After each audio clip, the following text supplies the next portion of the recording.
Assalamualaikum warahmatullahi wabarakatuh. Halo teman-teman, kami dari kelompok 1 akan mempresentasikan mata kuliah nahu untuk memenuhi tugas UAS kami yaitu MK Nahu. Di sini kami akan membahas bab yaitu berjudul isim-isim yang dirafa'kan. Baiklah, langsung saja saya akan membahas apa itu fa'il. Fa'ilu wal ismul marfu' al-madhkuru qablahu fi'luhu wa huwa 'ala ismaini dhahiri wa mudmar.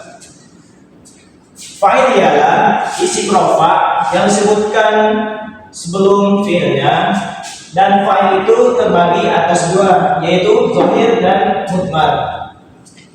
Nah, zahir itu jelas. Apa yang jelas? Yaitu fa'ilnya. Ja'a Zaidun, telah datang Zaidun. Nah, di sini itu pelakunya itu jelas Zaidun.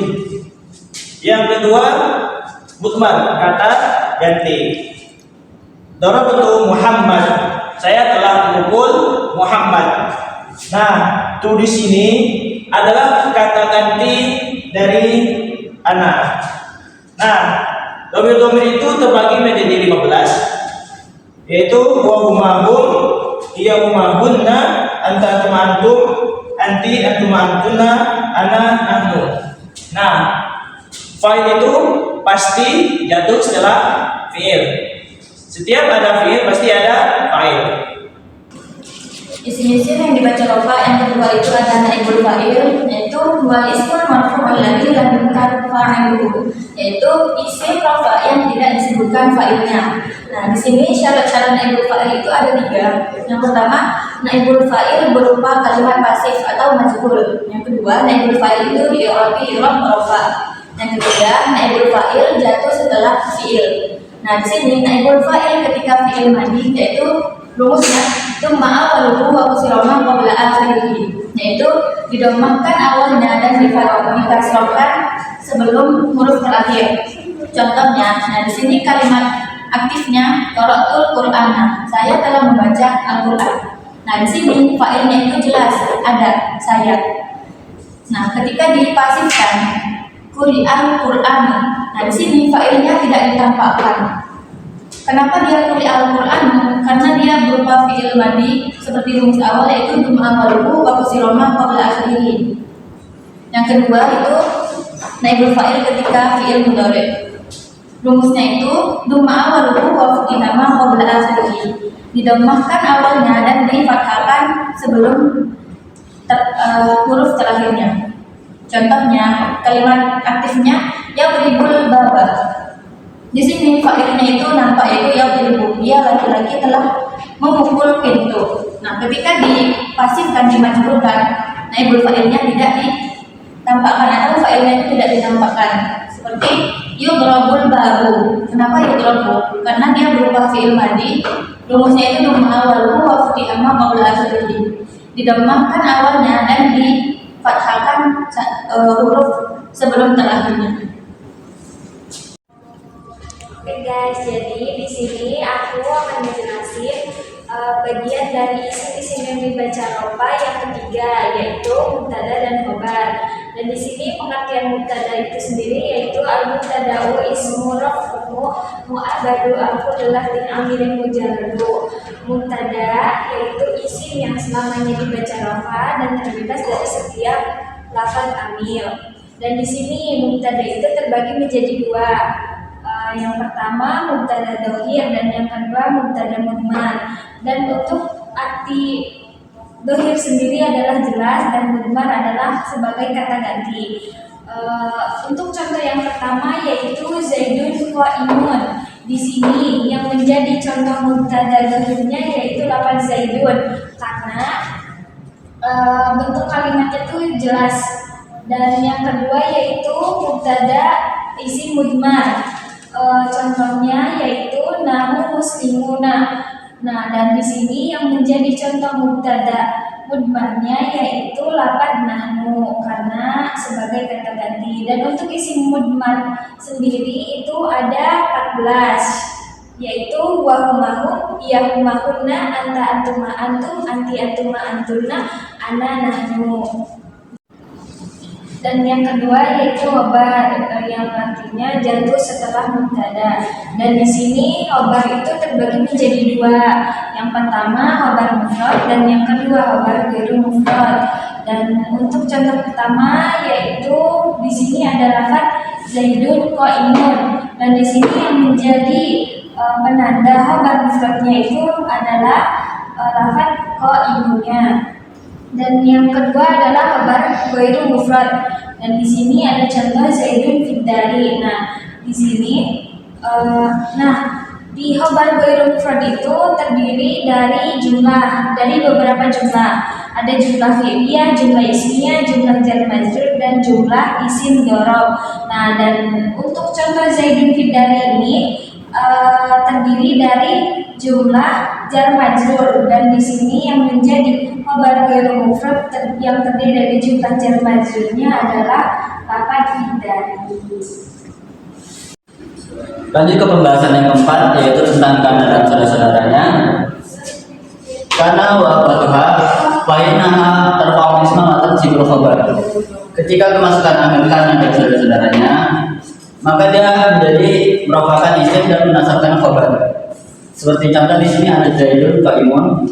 Ketika kemasukan amil kana, maka Zaidunnya berubah menjadi rafa dan qaimunnya berubah menjadi nasab. Yang awalnya Zaidun qaimun menjadi Zaidun qaiman. Saudara-saudara kana ada Amsa, Asbaha, Adha, Zola, Bata, Soro, Raisa, Nofaka, Mabariha, Mafatiha, dan Mazal. Baik, selanjutnya yang kelima, inna dan teman-temannya. Inna wa akhwatuha tunsibu isma wa tarfa'ul khabar. Artinya menasabkan isim dan merapatkan khabar. Contohnya ya Zaidul qaimun, ketika dimasukkan amil inna jadi Zaidan qaimun. Dari awalnya Zaidul qaimun jadi Zaidan qaimun. Inna Zaidan qaimun.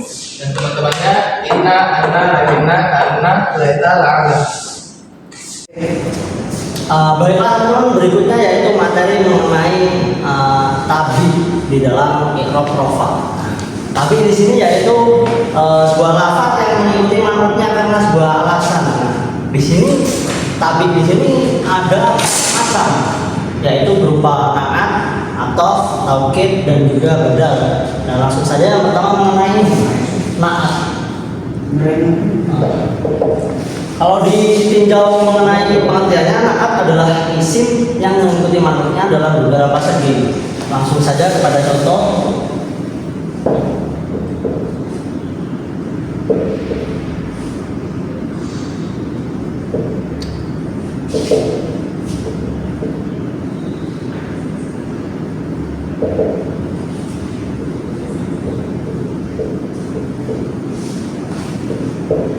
Nah, seperti contoh yang ada di bawah tulis ini bisa kita lihat teman-teman.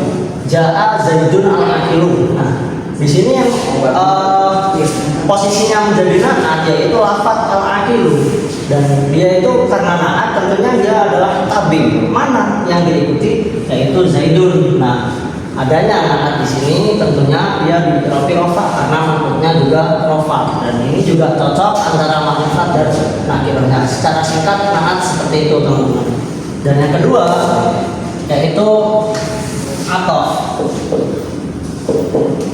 Nah, atof di dalam pembahasan ini yaitu mengikutkan sebuah lafaz kepada lafaz lainnya dengan menggunakan perantara huruf atof. Langsung kepada contoh seperti ini teman-teman.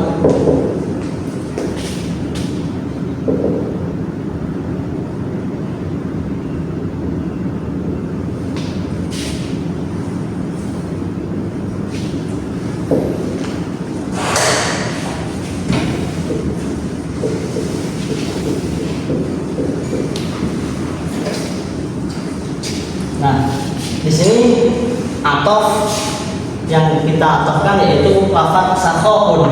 Nah, sakhoun ini dibaca i'rab rafa bukan tanpa alasan, karena kita dapat melihat di sini terdapat huruf atof yang menghubungkan antara sakhoun dan amrun, di mana amrun sebagai manut ini rafa, tentunya tabiknya pun rafa juga dengan alasan yaitu atof atau mengikuti lafaz sebelumnya menggunakan perantara huruf.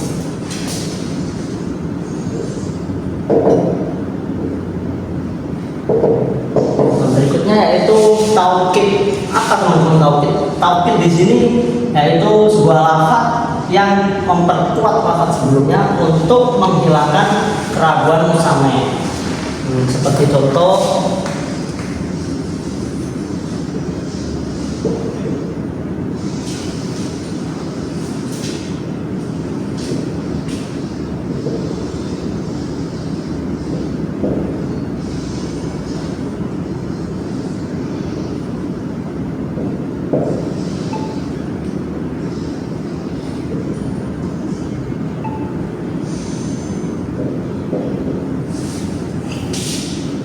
seperti contoh di sini teman-teman, jaa zaidun nafsuhu. Nah, di mana taukidnya? Taukidnya adalah lafaz nafsuhu, yaitu taukid seperti istilah atau pengertian awal tadi memperkuat lafaz sebelumnya untuk menghilangkan keraguan-keraguan di dalam sebuah kalam. Jadi sebelum adanya nafsuhu, ketika lafaz itu hanya berupa jaa zaidun, nanti musamma itu ada beberapa opsi untuk bertanya, yang datang itu benar-benar Zaid atau saudaranya atau bapaknya atau piaraannya pun bisa. Nah, ternyata ada lafaz nafsuhu di sini menghilangkan semua opsi atau keraguan. Jadi yang datang itu benar-benar seorang Zaid. Nah, yang terakhir yaitu badal. Nah, badal itu sebuah lafaz yang mengandung lafaz berikutnya. Apa? Maaf, sebuah lafaz yang mengandung lafaz sebelumnya. Seperti contoh seperti ini.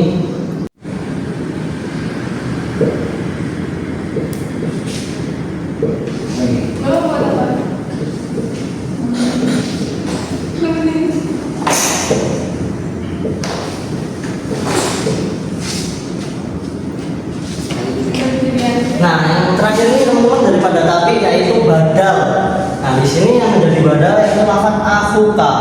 Ini terbaca rofa karena mubdal minhu atau madhumnya itu juga rofa, makanya tapinya juga ikut rofa. Alamat rofanya di sini agak beda dengan yang lain.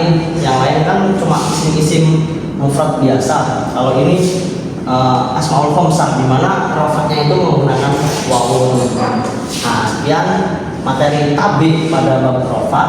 Terima kasih.